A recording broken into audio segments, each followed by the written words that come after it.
विजय entertainments पर अपने सबक स्वागत अछि।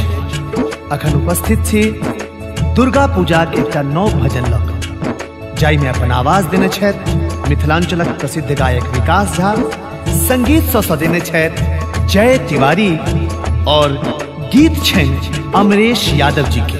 आशा है कि विजय एंटरटेनमेंट्स के ई भगवती गीत अपने सबके बहुत नीक लागत। धन्यवाद। जुड़ल रहू विजय एंटरटेनमेंट्स यूट्यूब चैनलक संगे।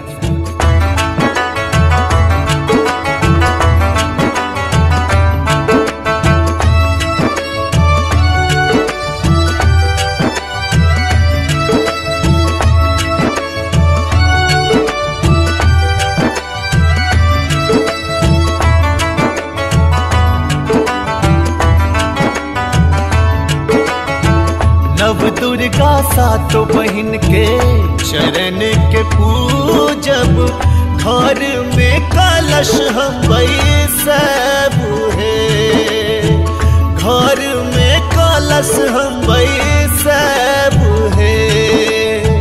नव दुर्गा सातों बहिन के चरण के पूजब, घर में कलश हम बैसब है, घरे में कलश हम बैसब है।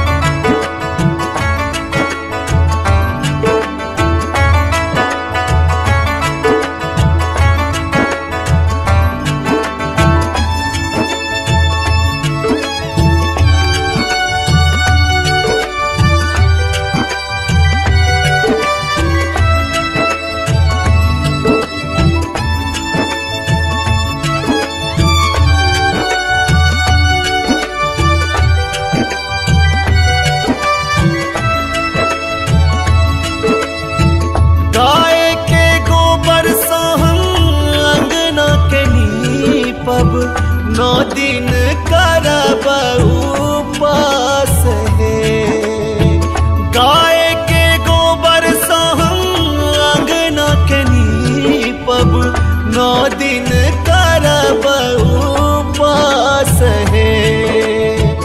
गंगा जमुनवा सा जल भरी लायब, गंगा जमुनवा सा जल भरी लायब, मैया के चरण पखारब है, मैया के चरण पखारब है।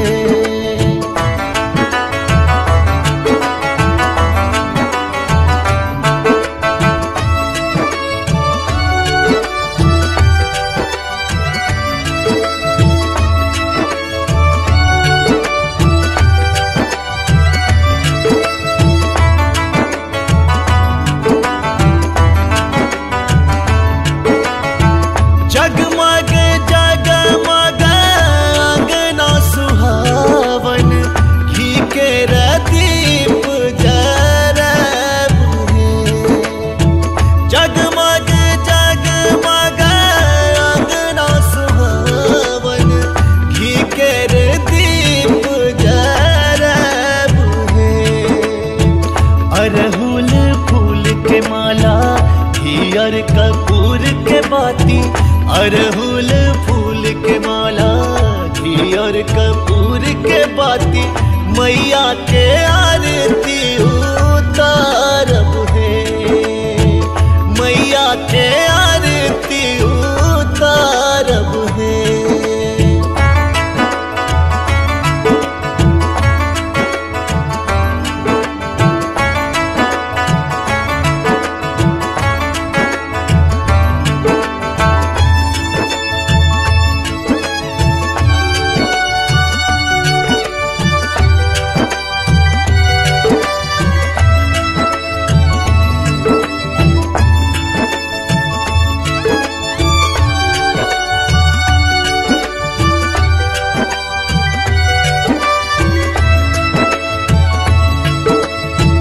नित भोरे उठ माँ के मंदिर बहारब, मैया के करब सिंगार है।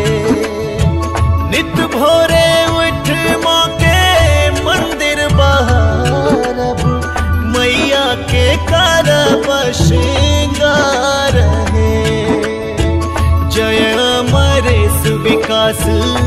माई के चरण में। जय अमरेश विकास माई के चरण में।